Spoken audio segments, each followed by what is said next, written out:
Alors donc le film Eternité 68, c'est la signification, c'est le symbole de l'Afrique. Le tam-tam, c'est le symbole de l'Afrique.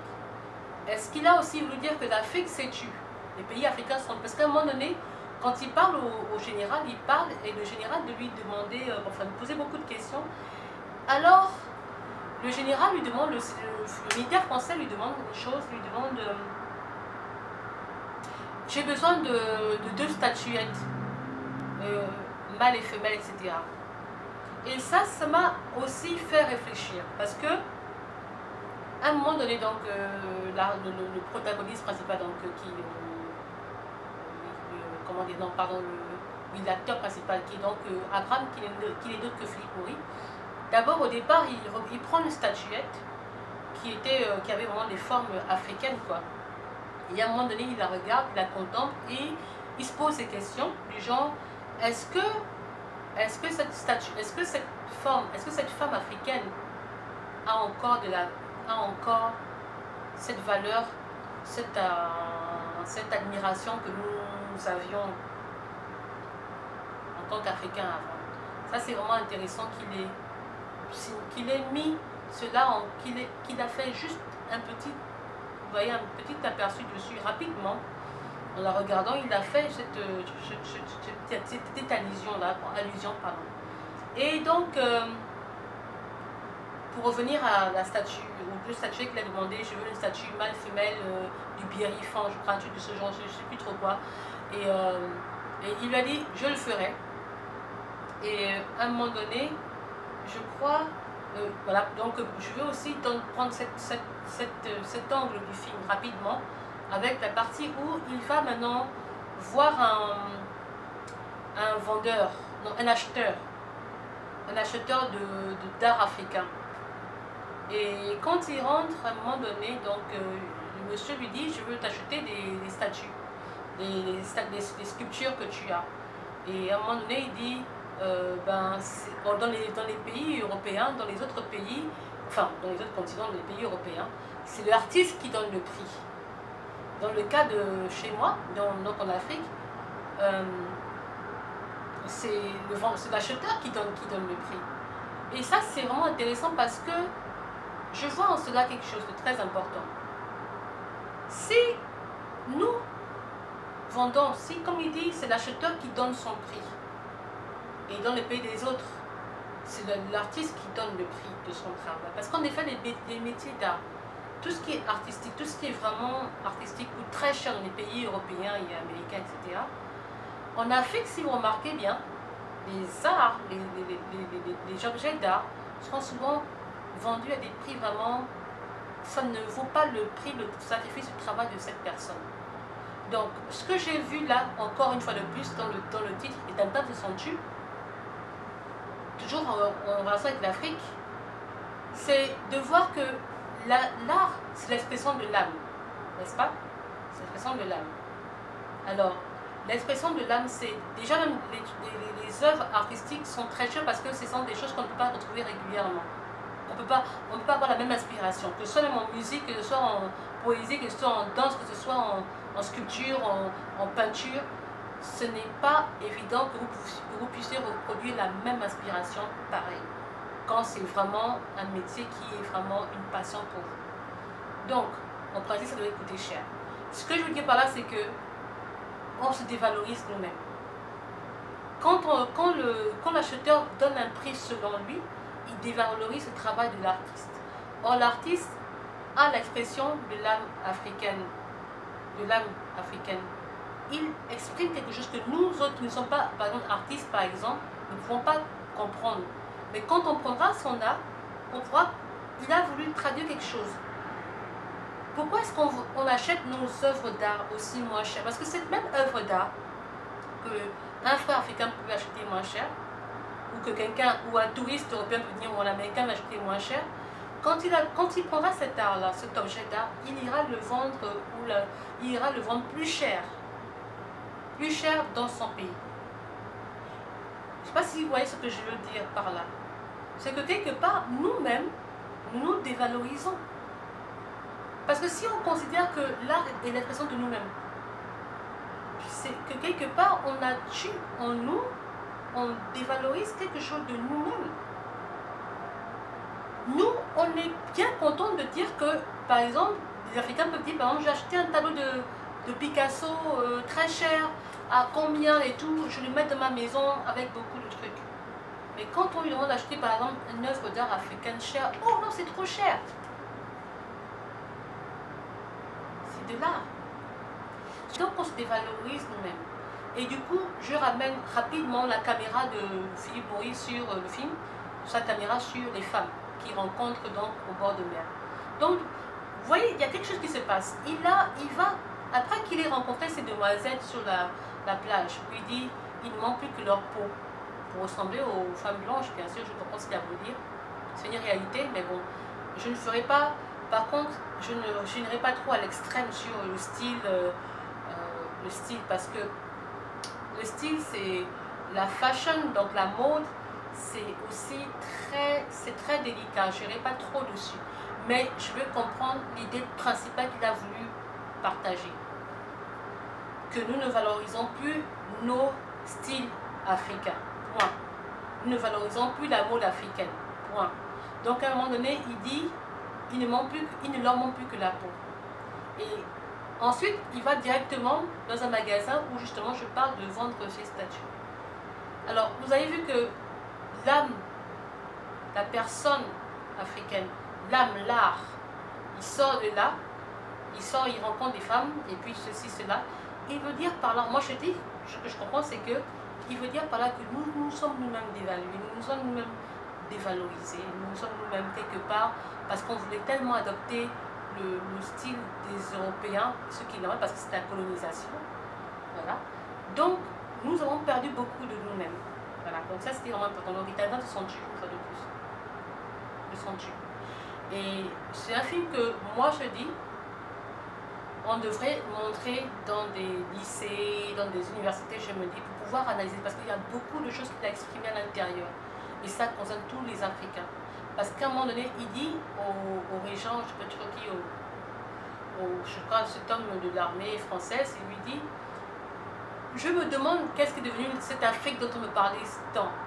Je crois que ce qu'il a voulu parler dans ce segment, je crois qu'il a voulu évoquer le poème de David Diop, où il dit le poème Afrique en Afrique, Afrique des fiers guerriers. Voilà. Donc il se demande, mais où est cette Afrique des... Je crois que c'est ce qu'il a voulu dire, où est cette Afrique des fiers guerriers, devenue cette Afrique qui est maintenant complètement fléchie, qui va maintenant, qui marche au bas du colon. Et ça, c'était dans les années 70. Combien maintenant avons-nous encore adopté, encore plus? Parce que là, maintenant, il y a la culture américaine qui nous a complètement encore perdus. Donc, nous sommes l'une des races les plus perdues, je dirais. Et donc, il est vraiment temps qu'il y a vraiment un travail de conscientisation. Ce sont des films qu'on doit mettre dans les lycées, faire comprendre aux jeunes Africains, faire comprendre à nous-mêmes qui nous sommes. Parce qu'un peuple, comme je disais, un peuple qui perd son originalité ne sera jamais fort. Et ça, c'est quelque chose que je crois Aimé Césaire essaie de faire comprendre, tant chez les Afro-Antillais, dans son univers à lui, ainsi que Léon Bertrand Damas, ainsi que tout ce monde-là, et d'autres écrivains africains de notre côté. Un dernier exemple, pour illustrer un peu cela, une fois dans les cours d'anglais, on nous a demandé de pouvoir présenter des bouquins qu'on connaît. En général, originaires de chez nous, je crois bien, ou bien originaires de chez nous, exactement.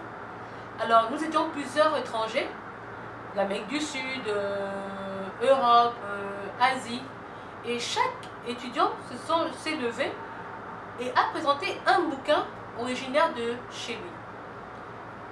Nous étions 3 Africains. 2 ont voulu présenter des bouquins d'auteurs français. Je me suis demandé, mais enfin, nous avons de vrais auteurs, nous avons des auteurs africains qui sont excellents. Nous avons de ces bouquins, nous avons de ces auteurs africains qui ont écrit de ces livres qui vraiment sont riches. Pourquoi ne pas prendre un de ces auteurs? Qu'est-ce qui fait que j'ai compris en fait que je crois que mes frères africains étaient simplement gênés d'exprimer un livre africain. Donc comme la présentation a duré 2 jours, Le deuxième jour, je suis venue, j'étais donc mon tour, j'ai dit, écoutez, j'ai pensé que je vais simplement présenter un auteur d'origine camerounaise et j'ai pris Guillaume Oyonombia, j'ai présenté 3 prétendants à mari. Et je me disais dans mon cœur que de toute façon, qu'ils aiment, qu'ils n'aiment pas, c'est ce que je suis africaine. Même si je ne suis pas camerounaise, mais je suis africaine et c'est un auteur qui a aussi marqué ma période de lycée. Alors j'ai traduit, j'ai fait une présentation en anglais, j'ai traduit à peu près comme je pouvais et j'ai écrit son nom en grand sur le tableau pour qu'il voie comment est-ce qu'on s'écrit le nom. J'étais surprise à ma grande surprise, la classe avait vraiment aimé, ils ont tous rigolé, ils ont aimé l'histoire 3 prétendants à mari. Et je me suis rendu compte que c'est quand on reste quelque part un peu original, quand on garde un peu ce que nous sommes, qu'on est différent. Et comme disait Chanel, pour être original, il faut être différent. Alors donc, 3 prétendants et mari a vraiment amusé la salle parce que c'est vraiment un livre qui faisait rire. Je ne m'attendais pas à la surprise que des personnes de différentes cultures, de différents peuples ont pu apprécier un auteur africain. Parce que j'ai simplement imposé cela. Et j'ai réalisé que ils m'ont même demandé est-ce qu'ils n'ont pas ce livre en version anglaise. Je dis je ne sais pas, mais voilà l'histoire en anglais, 3 prétendants et mari. Voici le nom de l'auteur. Si jamais vous le voyez quelque part, c'est ça le livre en question.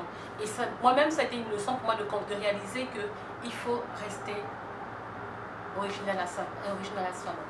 Donc c'était donc ça ce que je vais partager dans le film Les Tantas se sont dus. Il y a beaucoup de choses qu'on peut apprendre sur la culture, la tradition, et beaucoup de choses qu'on peut apprendre dedans. Pourquoi est-ce qu'on peut refuser nos propres traditions? J'ai pris par exemple un cours d'histoire sur les natifs américains, c'est le même problème qu'on retrouve. Chaque fois qu'un peuple qui a été oppressé, il a à peu près les mêmes problèmes qu'il va exprimer, les affres de la colonisation, parce qu'ils ont été aussi colonisés. Par exemple, j'ai vu un documentaire où j'ai vu des Indiens, des natifs américains qui vraiment s'accrochent à garder le français. Je me suis demandé, mais pourquoi est-ce qu'ils s'accrochent puisqu'ils n'ont aucun avantage à garder ce français. Mais bon, eux, c'est leur... je crois que vous avez entendu parler de cette tribu qui s'appelle les gros ventres. Voilà, etc. Vous avez donc peut-être aussi regardé aussi le film Les Revenants. Si vous voyez à un moment donné, les Français ont côtoyé, je crois, les natifs américains. Il y a des tribus comme ça des tribus natifs américains qui ont appris le français. Ils ont côtoyé des Français. Certains se battent pour pouvoir garder cette langue, mais je me dis, ils n'ont aucun avantage à garder cela. Pourquoi garder cela? Bref, peut-être qu'ils savent pourquoi, je ne sais pas, mais voilà.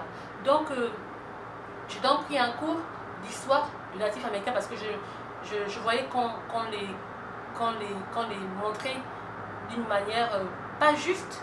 J'avais beaucoup peur d'eux parce que j'avais vraiment peur d'eux parce que c'est ce qu'on voyait dans la télévision, que les gens, les Européens nous montraient sur la télévision. Et je me suis dit, mais si ils peuvent mal interpréter la culture africaine, c'est qu'ils peuvent simplement mal interpréter la culture native américaine. Alors j'étais intéressée de savoir qu'est-ce que ces gens-là sont, qui sont-ils réellement. Et donc en faisant le cours d'histoire, grande a été ma surprise de remarquer que le prof d'histoire n'était pas natif américain lui-même. C'était aussi encore un Européen. Je me suis dit, mais enfin, bon, un Américain blanc. Donc je me suis dit, attendez, l'histoire d'un peuple, je crois que les gens qui sont mieux appropriés pour pouvoir nous parler de la culture native américaine étaient bel et bien un natif américain. Mais bon, vous avez vu que c'est très compliqué, c'est des choses que... Et donc, à un moment donné, pendant les cours, quand je regardais, j'étais vraiment, à ma grande surprise, j'ai découvert que c'est des gens assez courageux, des guerriers, tout comme en Afrique, ils avaient les mêmes choses que nous faisons quasiment, sauf qu'ils étaient seulement en Amérique. Alors, j'ai vu encore une fois de plus les dégâts de la colonisation et de l'oppression. Et aussi, qu'est-ce que je voulais aussi pointer par rapport à cela, sur les natifs américains, c'est lorsque le professeur disait qu'il y a des peuples comme ça, il y a des races comme ça, qui arrivent à engloutir de l'alcool, parce que les natifs américains sont très alcooliques. En général, ceux qui vivent dans les réserves, beaucoup sont dans les réserves de toute façon, ils sont alcooliques. Et je me suis dit, non, c'est faux. Tout le monde, c'est pas dit dans ce cas précis dont il parle, non, ce n'est pas juste parce que quand j'étais en Afrique du Sud, j'ai vu le même comportement chez les Noirs. Voilà. Ils boivent beaucoup d'alcool et quand, pas tous les Noirs, mais les Noirs sud-africains que j'ai vus en général, quand ils buvaient à tomber, ils buvaient à se faire mal, ils buvaient au point où il fallait se relever le lendemain matin. Parfois, leurs enfants venaient les prendre, les emmener chez eux. C'était vraiment un peu très violent et beaucoup de violence. Et vous allez voir que si vous observez le comportement des Sud-Africains noirs dont je décris là, et les natifs américains dans les réserves, vous allez voir que c'est les mêmes comportements. Les mêmes comportements. Donc quand il disait cela, je dis non, c'est simplement le résultat de l'oppression, le résultat d'une oppression, d'une colonisation, c'est tout. C'était simplement ça. Et quand un peuple ne sait plus quoi faire, comment est-ce qu'il faut, comme disait une native américaine qui m'avait parlé une fois, me disait, pour mes grands-parents, c'était une honte d'aller faire la queue pour aller écrire une date de naissance, pour aller prendre un nom qui n'était pas vraiment le sien. Donc c'était un peu ça que je voulais exprimer. J'espère que vous allez suivre ce film. J'espère que vous partagerez ce film avec d'autres personnes. Vraiment, suivez ce film. Tam Tam se sent-tu. C'est vraiment un film très enrichissant et vraiment instructif et édifiant. Et le film est de Philippe Maury, qui est d'origine gabonaise, d'après ce que je connais. D'autres personnes disent qu'il est martiniquais, je ne sais pas. Donc faites vos recherches dessus et je vous dis à la prochaine. Au revoir.